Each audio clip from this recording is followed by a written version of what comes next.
ANMR ನ್ಯೂಸ್ಗೆ ಸ್ವಾಗತ. ಚಿಂತಾಮಣಿಯ ಹೆಸರಾಂತ ಡೆಕ್ಕನ್ ಆಸ್ಪತ್ರೆ. ನಮ್ಮಲ್ಲಿ ಜನರಲ್ ಮೆಡಿಸಿನ್, ಸಾಮಾನ್ಯ ಶಸ್ತ್ರಚಿಕಿತ್ಸೆ, ಅಡ್ವಾನ್ಸ್ ಲ್ಯಾಪ್ರೋಸ್ಕೋಪಿಕ್ ಶಸ್ತ್ರಚಿಕಿತ್ಸೆ, ಗ್ಯಾಸ್ಟ್ರೋಎಂಟರಾಲಜಿ, ಮೂಳೆ ಚಿಕಿತ್ಸೆ, ಪ್ರಸೂತಿ ಮತ್ತು ಸ್ತ್ರೀರೋಗ ಶಾಸ್ತ್ರ, ಮಕ್ಕಳ ಚಿಕಿತ್ಸೆ, ದಂತ ಚಿಕಿತ್ಸೆ, ಕಿವಿ, ಮೂಗು ಮತ್ತು ಗಂಟಲು, ಮೂತ್ರ ಶಾಸ್ತ್ರ ಚಿಕಿತ್ಸೆ, ನರವಿಜ್ಞಾನ, ನಾಳಿಯ ಮತ್ತು ಎಂಡೋವ್ಯಾಸ್ಕ್ಯುಲರ್, ನೆಫ್ರಾಲಜಿ, ಡಯಾಲಿಸಿಸ್, ಬೌಲ್ ಚಿಕಿತ್ಸೆ, ರೇಡಿಯಾಲಜಿ, ಎಂಡೋಸ್ಕೋಪಿ ಲಭ್ಯ. ಸೌಲಭ್ಯಗಳು general ward, private ward, twin sharing ward, day care, ತುರ್ತು ward, 3 modular OT, step down ICU ಜೊತೆಗೆ ಪ್ರಮುಖ ವಿಮಾ ಕಂಪನಿಗಳೊಂದಿಗೆ ನಗದು ರಹಿತ ಸೇವೆ ಲಭ್ಯ. ಇಲ್ಲಿ 20 ವರ್ಷದಿಂದ ನೆಲೆ ಕಂಡಿದ್ದಾರೆ. 5 ವರ್ಷ ಡ್ಯೂಟಿ ಮಾಡಿ 10 ವರ್ಷ MLA ಮಾಡಿ ಕಷ್ಟಜೀವಿಗಳಾಗಿ ಬಂದಿರೋದು. ಅವ್ರ ಹತ್ರ ಅವ್ರನ್ನ ಅನ್ನೋದು ಭಾರಿ ತಪ್ಪು. ಯಾಕೆ ಅಂದರೆ ಅವ್ರ ಹತ್ರ ಆಧಾರ 1500 ಕೋಟಿ 40% ಕಮಿಷನ್. ಇವತ್ತು ಸರ್ಕಾರದಲ್ಲಿ ಗುತ್ತಿಗೆದಾರರು ಹೇಳ್ತಾ ಇದ್ದಾರೆ 50% ಕಮಿಷನ್ ಕೊಡಬೇಕು ಅಂತ. ಅವ್ರಿಗೆ 10% ಕಮಿಷನ್ ಇರೋದು 40% ಮಾಡಿಸಿದ್ರು ಗುತ್ತಿಗೆದಾರರಿಂದ. ಇವತ್ತು 50% ಅಂದರೆ 750 ಕೋಟಿ ಸ್ವಂತ. ಇಷ್ಟೇ ಅರ್ಥ ಮಾಡ್ತಾರೆ. ಎಷ್ಟು ಕೆಲಸ ತರೋದು ಮುಖ್ಯ ಅಲ್ಲ, ಕೆಲಸ ಏನಕ್ಕೆ ಕೊಡ್ತಾವ್ರಿ ಅಂದರೆ ನೀವೇ ಬನ್ನಿ ಎಷ್ಟೋ ಕಮಿಷನ್ ಕೆಲಸ ಹೆಂಗಾದ್ರೂ ಮಾಡ್ಕೊಂಡೋಗಿ, ಕೆಲಸ ಏನು ಬೇಕಾಗಿಲ್ಲ, ನಮಗೆ ದುಡ್ಡು ಬಂದರೆ ಸಾಕು ಅನ್ನೋದ್ರ ಮೇಲೆ ಶುರು ಮಾಡಿದ್ದಾರೆ.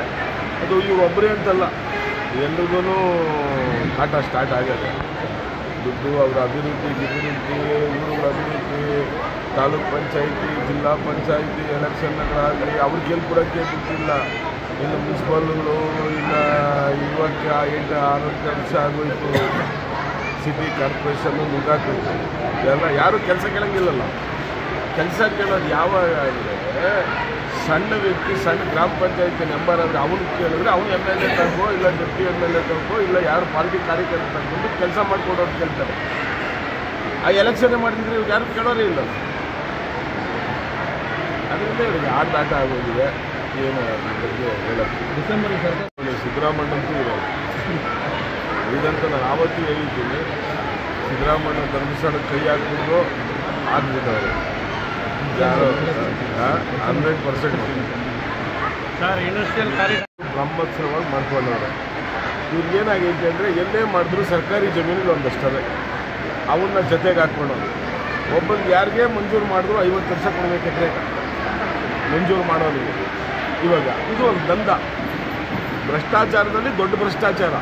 ಎಷ್ಟು ಕೈಗಾರಿಕೆ, ಇವಾಗ ಒಂದು ಕೈಗಾರಿಕೆ ಓಪನ್ ಮಾಡ್ತೀರಿ ಒಂದು 2000 ಎಕರೆಯಲ್ಲಿ. 2000 ಎಕರೆಯಲ್ಲಿ ಕೈಗಾರಿಕೆ ಪೂರ್ತಿಯಾಗಿ ತುಂಬಿ ಅದು ಫ್ಯಾಕ್ಟ್ರಿಗಳು ಬಂದಮೇಲೆ ಇನ್ನೊಂದು ಕೈಗಾರಿಕೆ ಓಪನ್ ಮಾಡೋದು ನೋಡಿದ್ದೀರಿ. ಹಂಗಲ್ಲ, ಎಲ್ಲರೂ ಇವರೇ ಜಮೀನು ಹಂಚ್ಕೊಂಡ್ಬಿಡೋದು. ಅಲ್ಲಿ ಯಾವುದು 10% ಫ್ಯಾಕ್ಟ್ರಿ ಬರೋಲ್ಲ. ನಿರುದ್ಯೋಗ ಸಮಸ್ಯೆ ನಿವಾರಣೆ ಮಾಡೋದಕ್ಕೆ ಜಮೀನು ಕೊಡೋದು. ನಿರುದ್ಯೋಗ ಸಮಸ್ಯೆ ಅಲ್ಲಿ ಫ್ಯಾಕ್ಟ್ರಿನೇ ಇಲ್ಲ ಅಂದರೆ ನಿವಾರಣೆ ಆಗೋದು. 2000 ಎಕರೆಯಲ್ಲಿ ಇವತ್ತು 2000-5000 ಎಕರೆಯಲ್ಲಿ 50 ಫ್ಯಾಕ್ಟ್ರಿ ಬಂದಿರಲ್ಲ. ಏನಕ್ಕೆ ಕೊಡಬೇಕು? ರೈತರು ಇವತ್ತು ಅಲ್ಲಿ ಫ್ಯಾಕ್ಟ್ರಿ ಬರ್ದಿದ್ರೆ ಇಷ್ಟು ವರ್ಷದಲ್ಲಿ ಫ್ಯಾಕ್ಟ್ರಿಗಳೇನನ್ನ ತೆರೀದಿದ್ದು ಜನಕ್ಕೆ ಕೆಲಸ ಕೊಡಿದ್ರೆ ವಾಪಸ್ ಕೊಡಬೇಕು ರೈತರಿಗೆ. ಇವತ್ತು ಏನೂ ಇಲ್ಲ. ಜಮೀನಿಗೆ ಏನು ಮಾಡಿದ್ದಾರೆ, ಇವತ್ತಿರುವಂಥ ಸರ್ಕಾರ ಅವರವರೇ ಮಾಡ್ಕೊಳೋವಂಥ ಕೆಲಸ ಆಗಿದೆ. ಅವ್ರ ಕಂಪ್ನಿಗಳು, ಅವ್ರ ಮಗಳದು ಅಳಿನೂ ಅವ್ರ ಕಂಪ್ನಿಗಳಿಗೆ ಜಮೀನುಗಳು ಹಂಚ್ಕೊಳ್ತಾರೆ. ಇದು ಸತ್ಯವಾಗಿದೆ.